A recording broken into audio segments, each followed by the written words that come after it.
ॐ श्रीगणेशाय नमः। अथः चतुर्थस्कन्धे द्वादशोऽध्यायः। व्यास उवाच तं दृष्ट्वा तु वधं घोरं चुक्रोध भगवान् भृगु वेपमातोति दुःखार्थ प्रोवाच मधुसूदनम्। भृगुर्वाच अकृत्यं ते कृतं विष्णो जानन् पापं महामते विधोऽयं विप्रजायाय मनसा कर्तुमक्षमः आखयातस्त्वं सत्त्वगुणः स्मृतो ब्रह्मा च राजसः तथासौ तामसः शम्भुर्विपरीतं कथं स्मृतं तामसत्वं कथं जातः कृतं कर्ताति निन्दितम् अवध्या स्त्री त्वया विष्णो हता कस्मान्निरागसा शपामि त्वां दुराचारं किमन्यत् प्रकरोमि ते विधुरोऽहं कृतः पाप त्वयाहं शक्रकारणात् न शपेऽहं तथा शक्रं शपे त्वां मधुसूदन सदा छलपरोऽसि त्वं कीटयोनिर्दुराशयः ये च त्वां सात्विकं प्राहुस्ते मूर्खा मुनयः किल तामस्त्वं दुराचारः प्रत्यक्षं मे जनार्दन अवतारा मृत्युलोके सन्तु मच्छाप संभवा प्रायो गर्भभवं दुःखं भुङ्क्ष्वं पापा जनार्दन। व्यास उवाच तत्स्तेनाथ शापेन नष्टे धर्मे पुनः पुनः लोकस्य च हितार्थाय जायते मानुषेष्विह। राजोवाच भृगुभार्या हता तत्र चक्रेणामीत तेजसा ग्राहस्थ्यं च पुनस्तस्य कथं जातं महात्मनः। व्यासोवाच इति शप्त्वा हरिं रोषात् तद्दादाय शिरस्त्वरन् काये संयोजय तरसा भृगु प्रोवाच कार्यवित् अद्य त्वां विष्णुना देवी हतां सञ्जीवयाम्यहम् यदि कृत् सन्नो मया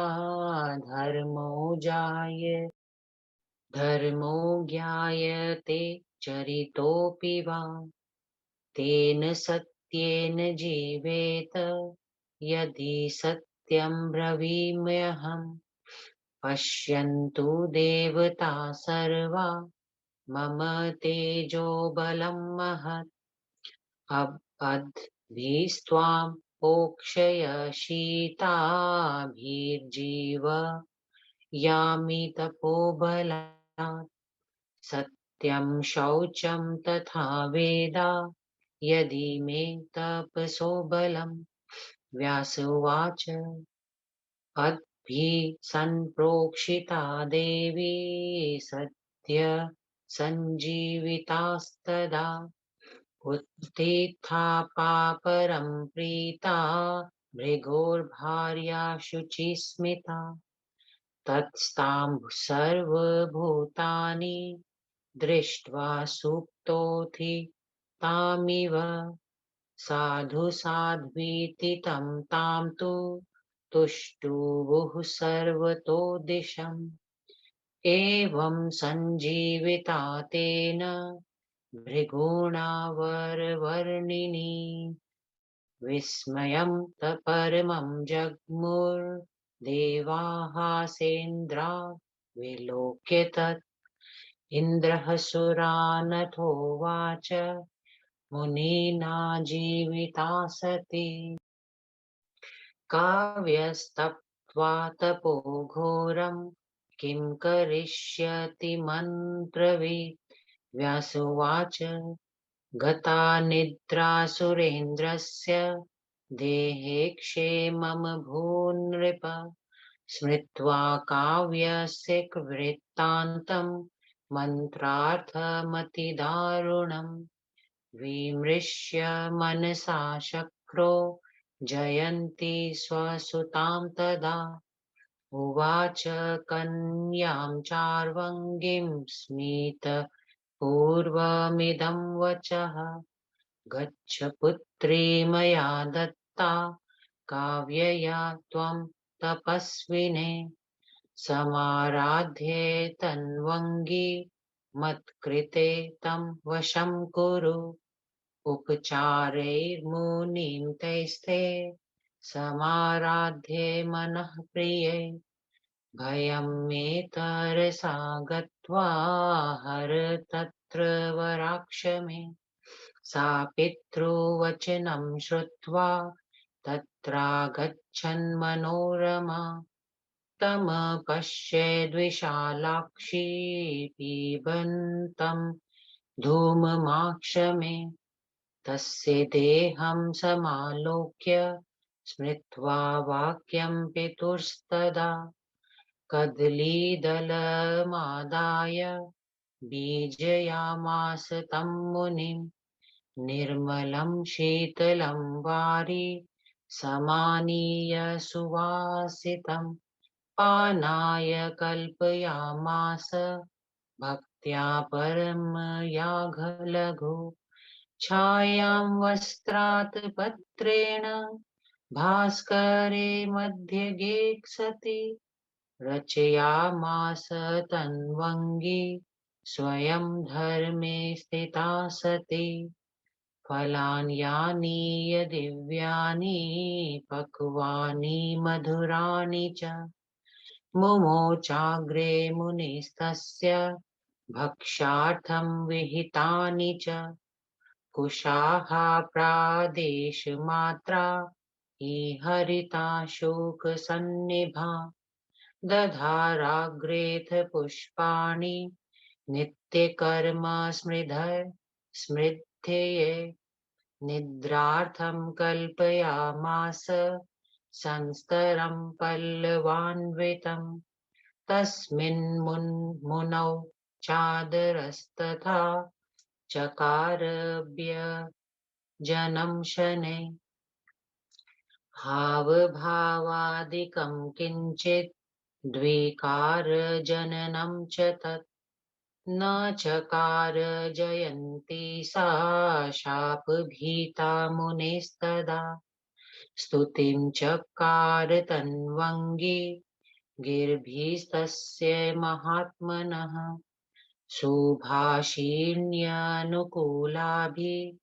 प्रीतिकर्तृभिरप्युत प्रबुद्धे जलमादाय दधारा च मनाय च मनोऽनुकूलं सत्ततं कुर्वन्ति व्यचरतदा इन्द्रोऽपि सेवकांस्तत्र प्रेषयामास चातुरः प्रवृत्तिं ज्ञातु कामो वै मुनेस्तस्य जितात्मनः एवं बहुनि वर्षाणि परिचर्यापराभवत् निर्विकाराजितक्रोधा ब्रह्मचर्यपरा सती पूर्णे वर्षसहस्रे तु परितुष्टो महेश्वरः वरेण छन्दयामास काव्यं प्रीतमनाहरः ईश्वरवाच यच्च किञ्चिदपि ब्रह्मन् विद्यते भृगुनन्दनं प्रीतिपश्यसि यत् सर्वं तच्च वाच्यं न कस्यचित् सर्वाभिभावकत्वेन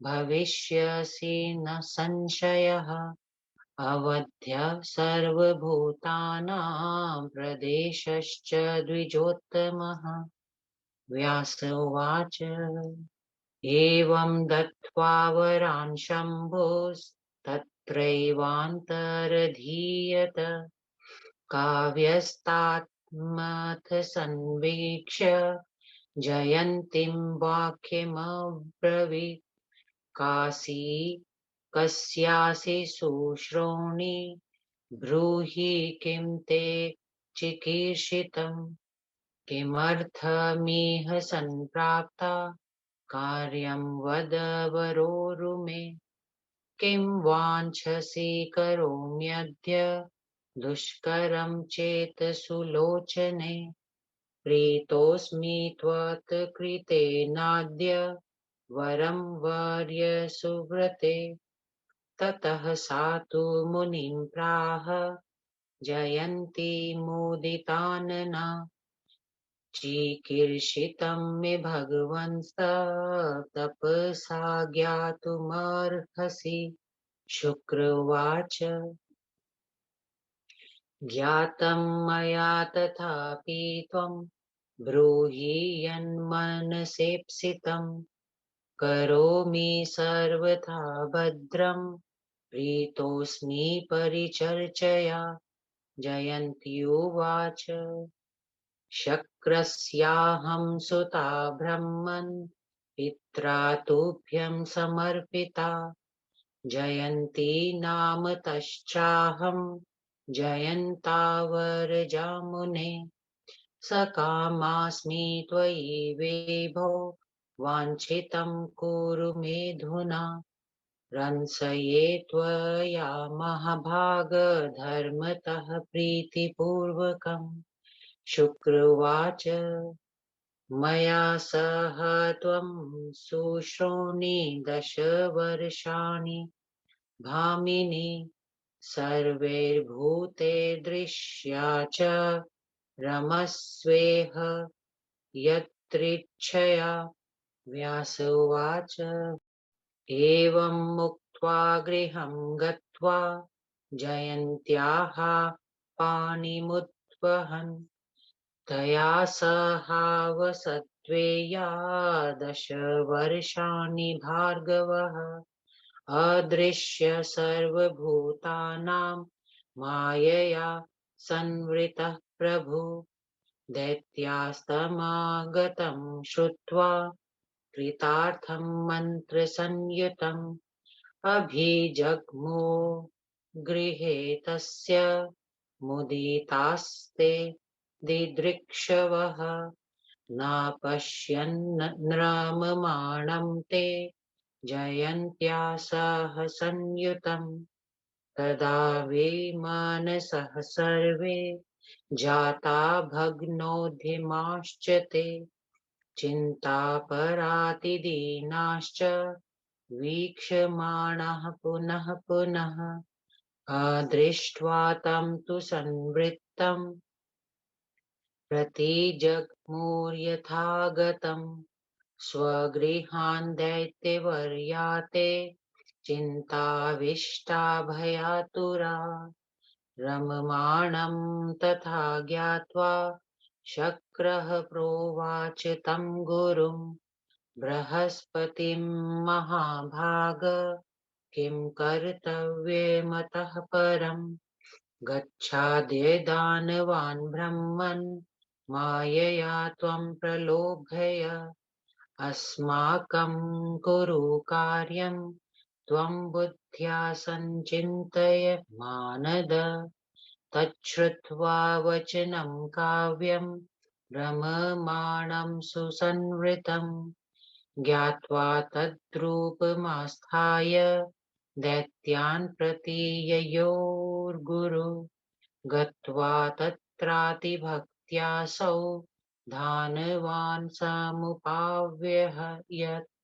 आगतास्ते सुराः सर्वे ददृशुः काव्यमग्रतः प्रणमय संस्थिताः सर्वे काव्यं मत्वातिमोहिता न विदुस्ते गुरोर्मायां काव्यरूपविभाविनीं तानुवाच गुरुः काव्य रूपः प्रच्छन्नमायया स्वागतं मम याज्ञानां प्राप्तोऽहं वो हिताय वै अहं वो बोधयिष्यामि विद्यां प्राप्तां मायया तपसा तोषितः शम्भुर्युष्मत्कल्याणहेतवे त्रच्छुत्वा प्रीतमनसो जातास्ते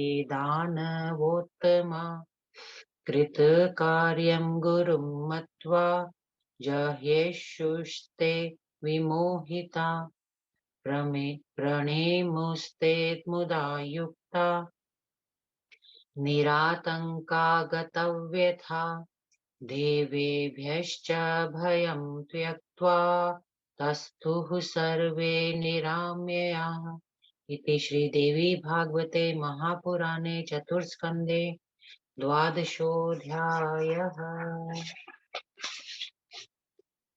चतुर्स्कन्धे 12वां अध्याय। हिंदी अनुवाद। भगवान विष्णु को भृगु का शाप। व्यास जी बोले, हे राजन, वह भयानक स्त्री हत्या देखकर भगवान भृगु बहुत कुपित हुए। क्रोध तथा दुख से कांपते हुए उन्होंने विष्णु भगवान से कहा। महर्षि भृगु बोले, हे विष्णु, हे महामते, जो न करना चाहिए वह पाप आपने जानबूझकर कर डाला है। कोई बुद्धिमान मनुष्य मन में भी विप्र स्त्री की हत्या का पाप करने की बात नहीं सोच सकता। बड़े बड़े महर्षियों का कहना है कि आप विष्णु सतोगुणी, ब्रह्मा रजोगुणी तथा शिव तमोगुणी हैं। तब आपने अपने गुण के विपरीत कार्य क्यों किया? आपने तो तमोगुण का अनुसरण करके यह अतिशय निंदनीय कर्म कर डाला है। हे विष्णु, स्त्री जाति को अवध्य समझते हुए भी आपने उस निरपराधिनी स्त्री की हत्या क्यों की? आप सरीखे दुराचारी को शाप ही देना न्याय संगत है। इसके अतिरिक्त किसी प्रकार इस पाप का प्रतिकार संभव नहीं है।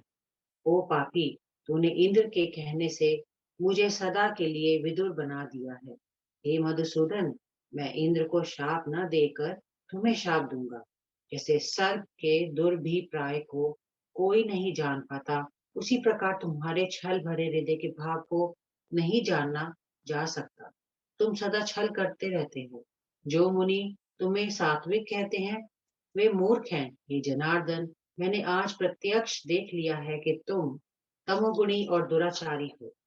हे जनार्दन, मेरे पाप से मृत्युलोक में तुम्हें अपने जन्म लेने पड़ेंगे, अनेक जन्म लेने पड़ेंगे और इस महापाप के फलस्वरूप तुम्हें बार बार गर्भवास की नारकीय या यंत्रणा भोगनी पड़ेगी।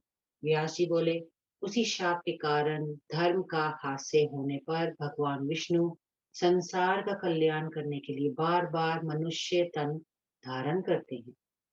राजा जन्मेजय ने कहा, अमित तेजस्वी विष्णु चक्र से जब पत्नी का निधन हो गया तब भृगु का गृहस्थ धर्म कैसे निभा? व्यास जी बोले, क्रोध पूर्वक इस प्रकार विष्णु भगवान को शाप देकर महर्षि भृगु तत्काल अपनी स्त्री का कटा हुआ सिर उसके धड़ में जोड़ते हुए बोले, देवी, विष्णु ने तुम्हें मार डाला है, किंतु अभी मैं तुमको फिर जीवित कर दूंगी। यदि मैंने भली भांति धर्म के तत्व को समझा हो और उसका आचरण किया हो, यदि मैंने सदा सत्य भाषण किया हो, तो उसी सत्य के प्रताप से तुम जीवित हो जाओ, जिससे यहाँ उपस्थित सभी देवता मेरे तेज का महान बल देख सके। यदि मुझ में सत्य, शुचिता, वेदाध्ययन तथा तप का बल विद्यमान होगा, तो उन्हीं के प्रभाव से इस शीतल जल को छिड़क कर मैं तुम्हें फिर जीवित कर दूंगा। व्यास जी बोले, ऐसा कहकर महर्षि भृगु ने जैसे ही छल जल का छींटा दिया, उसी समय वह जीवित हो गए। वह मृग मुस्कान वाली भृगु पत्नी बड़ी प्रसन्नतापूर्वक उठकर खड़ी हो गई। सोकर उठी हुई के समान उसे खड़ी देखकर सब ओर से लोग साधुवाद देते हुए पति पत्नी दोनों की स्तुति करने लगे। इस प्रकार महर्षि भृगु द्वारा उस मरी हुई सुंदरी को जीवित देखकर इंद्र समेत सब देवताओं को बड़ा आश्चर्य हुआ। तदंतर इंद्र ने सब देवताओं से कहा, महर्षि भृगु ने तो अपनी सती साध्वी स्त्री को जीवित कर लिया है। जब शुक्राचार्य कठोर तपस्या द्वारा शिव जी से मंत्र प्राप्त करके लौटेंगे और माता के वध की बात सुनेंगे, तब हमारी क्या गति हो करेंगे। व्यास जी कहने लगे, हे राजन, यदि अब इंद्र की निद्रा दूर हो गई थी, तथापि मंत्र प्राप्ति के लिए शुक्राचार्य के कठोर तप का स्मरण आ जाने पर वे बेचैन हो उठे। अपने मन में भली भांति विचार करके इंद्र ने अपनी सुंदरी कन्या जयंती को बुलाकर बड़े प्रेम से मुस्कुराते हुए कहा, हे पुत्री, मैं तुम्हें तपस्वी शुक्राचार्य को सौंप रहा हूँ। सो वे तनवंगी, तुम मेरा काम बनाने के लिए उनके पास जाओ और अपनी सेवा से उन्हें अपने वश में कर लो। उनके उत्तम आश्रम में जाकर तुम मुनि को पसंद आने वाले विविध उपचारों से शुश्रूषा करके मेरी भय दूर कर दो। पिता का वचन सुनकर वह मानो रमणीय कन्या शुक्राचार्य के आश्रम पर गई और वहां उस विशाल नयनी ने उन्हें उल्टे लटक कर धूमपान करते देखा। उनके शरीर की दुर्दशा देखकर जयंती को पिता की बात याद आ गई और वह एक केले का पत्ता लेकर उसी से उनके ऊपर पंखा झलने लगी। तब से वह निर्मल शीतल और सुगंधित जल बड़ी भक्ति पूर्वक उनके पीने के लिए ले आती। सूर्य नारायण जब मध्य आकाश में आ जाते, तब उनके ऊपर वस्त्र से छतरी बनाकर छाया कर देती और वह सती स्वयं सदाचार से रहती थी। शास्त्र विहित दिव्य पक्के और मीठे फल खाकर खा लाकर खाने के लिए उनके मुनि के समक्ष रख देती। मुनि शुक्राचार्य के नित्य कर्म करने के लिए बालिशत भर लंबे और तोते के शरीर की भांति हरे कुश तथा पुष्प उनके सम्मुख रख देती थी। उनको सोने के लिए जयंती ने कोमल कोमल पत्तों का बिछौना बिछा दिया। तब वे उस पर शयन करते। तब वह बड़े आदर पूर्वक धीरे धीरे पंखा झलती थी। मुनि शुक्राचार्य के शाप से डर कर वह उनके मन में विकार उत्पन्न करने वाला कोई हाव भाव नहीं प्रदर्शित करती थी। वह सुकुमार अंगों वाली तथा सुभाषिती जयंती उन महात्मा को प्रिय लगने वाली मीठी वाणी से उनकी स्तुति करती। उनके जागने पर हाथ मुंह धोने तथा कुल्ला करने के लिए जल रख देती थी। इस प्रकार सदा उनके मन के अनुकूल सब कार्य करती हुई जयंती उन्हीं के पास रहने लगी। चिंता से व्याकुल इंद्र भी कभी कभी उन संयमी मुनि का अभिप्राय जानने के लिए अपने दूत भेजते रहते थे। इस प्रकार जयंती बहुत वर्षों तक शुक्राचार्य की सेवा करती रही। उतने समय उनके मन में कोई विकार नहीं आया। उतने उसने उतने दिन क्रोध को जीत लिया था और पूर्ण रीति से ब्रह्मचार्य व्रत का पालन किया। हजारों वर्ष पूर्ण होने पर शिव जी प्रसन्न हुए और बड़ी प्रसन्नता के साथ उन्होंने शुक्राचार्य जी से वर मांगने के लिए कहा। शिव जी बोले, हे ब्राह्मण, हे भृगुनंदन, इस संसार में जितनी भी वस्तुएं हैं जिन्हें आप देख रहे हैं और जो आप सबकी वाणी से परे हैं, उन सब के आप अभिभावक होंगे। इनमें कोई संदेह नहीं है। आप सभी प्राणियों से अवध्य होते, अर्थात आपको कोई मार ना सकेगा। आप प्रजापति तथा मंत्र शक्ति के विज्ञ ब्राह्मण होंगे। व्यास जी बोले, इस प्रकार वरदान देकर शंकर भगवान वहां ही अंतर्ध्यान होंगे। इसके बाद जयंती को देखकर शुक्राचार्य ने कहा, हे सुंदरी, तुम कौन हो, किसकी पुत्री हो, तुम क्या चाहती हो। हे सुबझन्ने, तुम यहाँ क्यों आई हो, मुझे अपना अभिप्राय बतलाओ। हे सुनैनी, तुम्हारी क्या अभिलाषा है। यदि वह कार्य दुष्कर भी होगा तो मैं उसे पूर्ण करूंगा। हे सुव्रते, तुम्हारी सेवा से मैं बहुत प्रसन्न हुआ हूँ, वरदान मांगो। यह सुनकर परम प्रसन्न जयंती बोली, हे भगवान, मेरी क्या अभिलाषा है, सो आप अपने तपोबल से जान लें। शुक्राचार्य बोले, वह तो मैं जान गया हूँ, फिर भी तुम अपनी मनचाही वस्तु बताओ। मैं सर्वथा तुम्हारा कल्याण करूंगी, क्योंकि मैं तुम्हारी सेवा से बहुत प्रसन्न हूँ। जयंती बोली, हे ब्राह्मण, मैं इंद्र की पुत्री हूँ और पिताजी ने मुझे आपको सौंप दिया है। हे मुने, मेरा नाम जयंती है और मैं जयंत की छोटी बहन हूँ। हे विभो, आप पर आसक्त हूँ, मैं आप पर आसक्त हूँ, आप मेरी इच्छा पूर्ण करिए। हे महाभाग, मैं पतिव्रत धर्म के अनुसार प्रेम पूर्वक आपके साथ रमन करूंगी। शुक्राचार्य बोले, हे भामिनी, तुम सभी प्राणियों से अद्वेष्य रहती हुई 10 वर्ष तक इच्छानुसार मेरे साथ रमन करो। व्यास जी बोले, शुक्राचार्य यह कहकर अपने घर गए और विवाह करके इंद्र पुत्री जयंती के साथ 10 वर्ष तक रमन करते रहे। उतने दिन में वे माया का विस्तार करके सभी प्राणियों से अदृश्य रहे। उधर दैत्यों ने सुना कि गुरुजी मंत्र प्राप्त करके लौट आए हैं। तब बड़ी प्रसन्नता से वे दर्शन करने के लिए उनके घर गए, किंतु उस समय शुक्राचार्य जी जयंती के साथ विहार कर रहे, इस कारण कोई उनका दर्शन नहीं कर पाया। इससे उन असुरों का मन उदास हो गया और उनके सब उद्योग व्यर्थ हो गए। वे बहुत चिंतित और दीन होकर उनकी खोज करने लगे। उस समय शुक्राचार्य जी माया विस्तार के कारण अदृश्य थे, अतएव किसी भी तरह उन्हें न देखकर दैत्यगण जैसे आए थे वैसे ही अपने घर लौट गए। तब से वे नितांत चिंतित और भयभीत रहने लगे। जब जयंती के साथ शुक्राचार्य के भ्रमण का वृतांत इंद्र को ज्ञात हुआ, तब वे देवगुरु बृहस्पति के पास गए और बोले, हे महाभाग, अब आप क्या अब क्या किया जाए? हे ब्राह्मण, आप दानवों के पास जाइए और अपनी माया से उन्हें मोह ले कर दीजिए। हे मानदायक, अपनी बुद्धि से भली भांति विचार करके जैसे भी संभव हो हमारा कार्य पूर्ण कीजिए। इंद्र की बात सुनकर जब देव गुरु बृहस्पति को यह मालूम हुआ कि इस प्रकार शुक्राचार्य अदृश्य होकर जयंती के साथ विहार कर रहे हैं, तब वे शुक्राचार्य का रूप धारण करके दैत्यों के पास गए। वहां पहुंचकर उन्होंने बड़े सम्मान पूर्वक दैत्यों को बुलाया।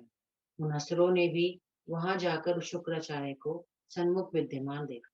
तब मोहित होकर उन्होंने छन वेशधारी बृहस्पति को अपना गुरु समझकर प्रणाम किया और हाथ जोड़कर उनके आगे खड़े हो गए। किंतु उन्हें यह तनिक भी पता नहीं लगा कि वह देव गुरु का माया जाल है। बनावटी शुक्राचार्य ने कहा, मैं आप सब यजमानों का स्वागत करता हूँ। आपका हित करने के लिए मैं कैलाश पर्वत से लौट आया हूँ। आप लोगों के कल्याणार्थ मैंने कठोर तप करके शिव जी को प्रसन्न किया और उनसे जो विद्या प्राप्त की थी उसे मैं बिना किसी दुराव के आप लोगों को बता रहा हूँ। उनकी यह बात सुनकर सभी दानवीर हर्ष से गदगद हो गए।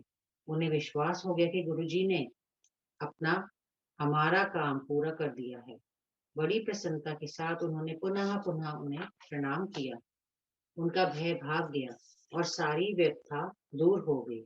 अब वे देवताओं से निर्भय होकर स्वस्थ जीवित जीवन व्यतीत करने लगे। इति श्री देवी भागवते महापुराणे चतुर्स्कंदे भाषा टीकायां द्वादशो अध्याय। ओम श्री दुर्गा देवी नमः। ॐ ऐं ह्रीं क्लीं चामुण्डायै विच्चे।